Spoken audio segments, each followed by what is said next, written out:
تا حالا شده احساس کنی مغزت دیگه کار نمیکنه؟ ساعتها تلاش میکنی تمرکز کنی ولی فکرت هزار جاست. یا شبها با ذهنی پر از ایده میخوابی اما صبح هیچی یادت نمیمونه؟ اگه بگم فقط با چند تمرین ساده میتونی مغزت رو طوری تقویت کنی که هر روز با تمرکز بالا، حافظه قوی و ذهنی آرام بیدار شی، باور میکنی؟ امروز قراره با هم 9 راز علمی و واقعی رو یاد بگیریم که میتونن تو رو به نسخه قدرتمندتر خودت تبدیل کنن. آماده ای؟ بریم سراغ راز شماره 1. ذهن ما پر از سر و صداست. افکار، نگرانی‌ها، مرور گذشته و برنامه‌ریزی آینده. مدیتیشن یعنی فشار دادن دکمه مکس روی همه این صداها. من خودم اینو امتحان کردم و نتیجهش واقعاً آدمو شوکه میکنه. حتی اگه یه بارم اینو انجام بدی متوجه میشی از چه چیزی حرف میزنم. روی زمین به پشت دراز بکش و فقط 7 دقیقه منتظر بمون. نیازی نیست کاری کنی.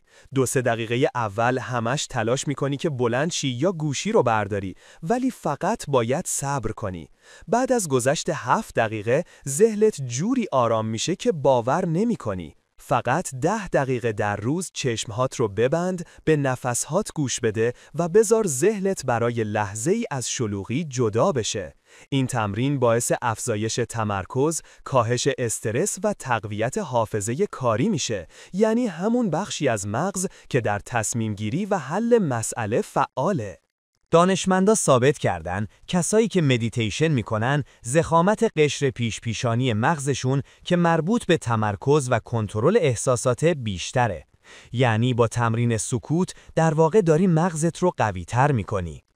راز شماره 2، تفکر انتقادی.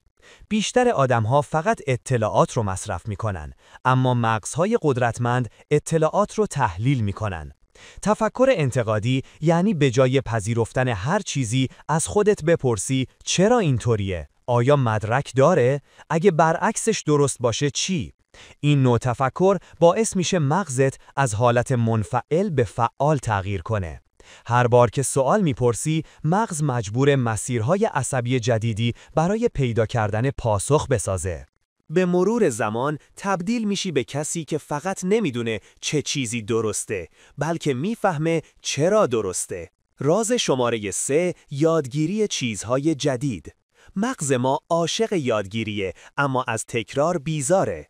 هر بار که یه مهارت جدید یاد میگیری، حتی چیز ساده‌ای مثل یه لغت جدید، یه نرم افزار تازه یا یه ساز موسیقی، مغزت مسیرهای عصبی جدید میسازه. این مسیرها در واقع اتصالات بین نورون‌ها هستند که باعث میشن مغزت سریعتر فکر کنه، تصمیم بگیره و مشکلات رو حل کنه. یادگیری جدید مثل بدنسازی برای ذهنه.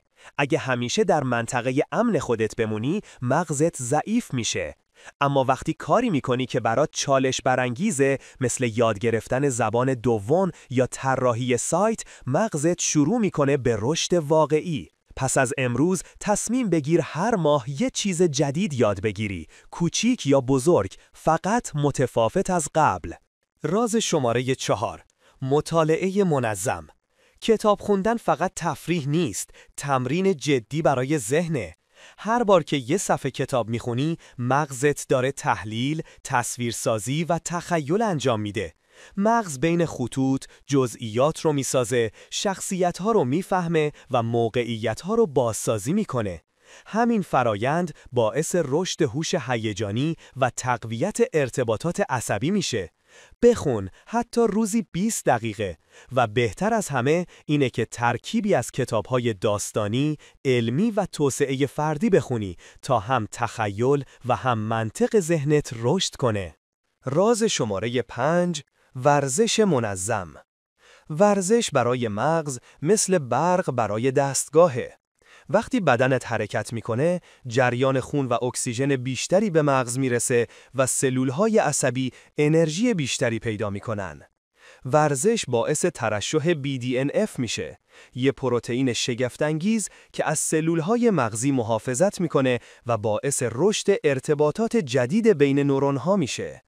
یعنی هر بار که میدویی یا پیاده روی میکنی، در واقع داری مغزت رو تعمیر و تقویت میکنی. حتی 20 دقیقه ورزش سبک در روز میتونه تمرکز و حافظت رو به شکل چشمگیری افزایش بده. راز شماره 6: بازی‌های ذهنی. مغز هم از چالش خوشش میاد.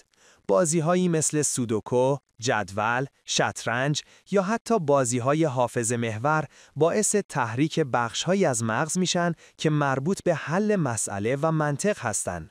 وقتی درگیر این بازی‌ها میشی، مغزت یاد میگیره سریعتر تصمیم بگیره و اطلاعات رو بهتر پردازش کنه. تحقیقات نشون داده افرادی که به طور منظم بازی‌های ذهنی انجام میدن، احتمال ابتلا به آلزایمر درشون تا 40% کمتره. پس هر روز چند دقیقه برای سرگرم کردن مغزت وقت بذار. راز شماره 7: خواب کافی و منظم. خواب فقط استراحت نیست، بازسازی مغزه. در زمان خواب، مغز اطلاعات روز رو دسته‌بندی و ذخیره میکنه، ارتباطهای جدید بین نورون‌ها میسازه و مواد سمی حاصل از فعالیت روزانه رو پاک میکنه. کمخوابی باعث افت حافظه، ضعف تصمیمگیری و حتی اضطراب میشه.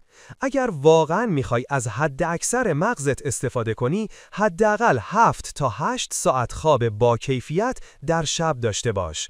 سعی کن ساعت خوابت ثابت باشه تا ریتم طبیعی مغزت تنظیم بمونه. راز شماره 8: تغذیه مغز. هرچی میخوری مستقیما روی عملکرد مغز تأثیر داره. چربی‌های مفید مثل امگا 3 که در ماهی سالمون و گردو وجود داره، باعث تقویت حافظه و تمرکز میشن. آنتی اکسیدان‌هایی مثل بلوبری و شکلات تلخ از سلول‌های مغزت در برابر آسیب محافظت میکنن. حتی آب کافی، چون کم‌آبی باعث کندی عملکرد مغز میشه. مغزت مثل یه موتور لوکس میمونه، سوخت بد بریزی توش، عملکردش هم پایین میاد. پس با تغذیه سالم بهش احترام بذار. راز شماره 9: نوشتن و بازتاب افکار. نوشتن یعنی گفتگو با خودت. وقتی فکرات رو مینویسی، مغزت از حالت مبهم و درهم خارج میشه و منظمتر کار میکنه. ژورنال نویسی، برنامه‌ریزی روزانه یا حتی نوشتن احساسات باعث میشن مغز مسیرهای فکری مشخصتری بسازه. این کار استرس رو هم کاهش میده، چون به مغز اجازه میدی تخلیه بشه. هر شب فقط 5 دقیقه بنویس، هر چی در ذهنت هست بدون قضاوت. بعد از مدتی متوجه میشی چقدر وضوح فکری و آرامش بیشتری داری. استفاده از حد اکثر مغز یعنی زندگی کردن با آگاهی. لازم نیست همه تمرین ها رو یک جا انجام بدی. فقط از یکی شروع کن. همین شروع کوچیک آغاز تحول بزرگه. چون مغزت همیشه منتظره تا تو بخوای ازش بیشتر کار بکشی. پس از امروز مغزت رو تمرین بده، چون آیندت از همینجا شروع میشه. اگه این ویدیو برات مفید بود، لایک کن، سابسکرایب کن و برام بنویس کدوم تمرین رو از امروز شروع میکنی.